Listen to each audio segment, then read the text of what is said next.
Baakiyalakshmi serial next பிரேமோ என்ன மாதிரியான twist ஆக்க போகுதுன்னு பார்க்கலாம். ராதிகா அவங்களுடைய அம்மா கிட்ட போறாங்க. என்ன சொன்னாங்க மாப்பிள்ளை அவங்களுடைய அம்மாவை எடுத்துட்டு போயிட்டு வீட்டில் விடுறாங்களான்னு சொல்லிட்டு கேட்குறாங்க. இல்லைம்மா முடியாதா? ஏன் முடியாதா? இல்லைம்மா அவங்க இருக்கிறதுல உங்களுக்கு என்ன பிரச்சனை?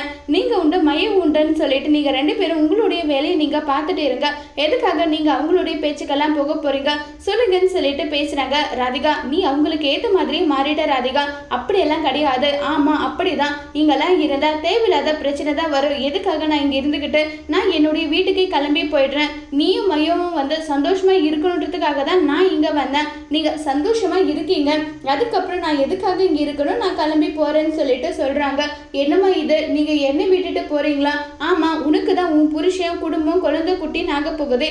அதுக்கப்புறம் என்ன பிரெக்னெண்டா நான் இருக்கேன். என்னை விட்டுட்டு எப்படிமா நீங்க போறேன்னு வந்து உங்களுக்கு மனசு வந்தது? என்னை விட்டுட்டு தயவு செஞ்சு போகாதீங்கம்மான்னு சொல்லிட்டு ராதிகா வருத்தப்பட்டு பேசுறாங்க. உடனே அங்க ஈஸ்வரி வந்துடுறாங்க. கோபி கோபின்னு சொல்லிட்டு கூப்பிட்டது. என்னம்மா விஷயம் சொல்லுங்கன்னு சொல்லிட்டு கேட்டுட்டு இருக்காங்க.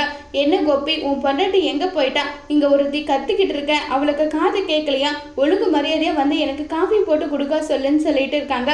பாத்தியா மகாராணி மாதிரி வேலை வாங்கிட்டு இருக்கா. அவளுக்கு நீ உட்காந்து பணிவிட செஞ்சுட்டு இதுக்கு தான் உன் புருஷன் வந்திருக்கான்னு சொல்லிட்டு ரொம்ப கோவப்பட்டு பேசுறாங்க. இப்ப ராதிகா என்ன செய்ய போறாங்கிறத வர போற எபிசோட்ல வெயிட் பண்ணி பார்க்கலாம். தேங்க்யூ.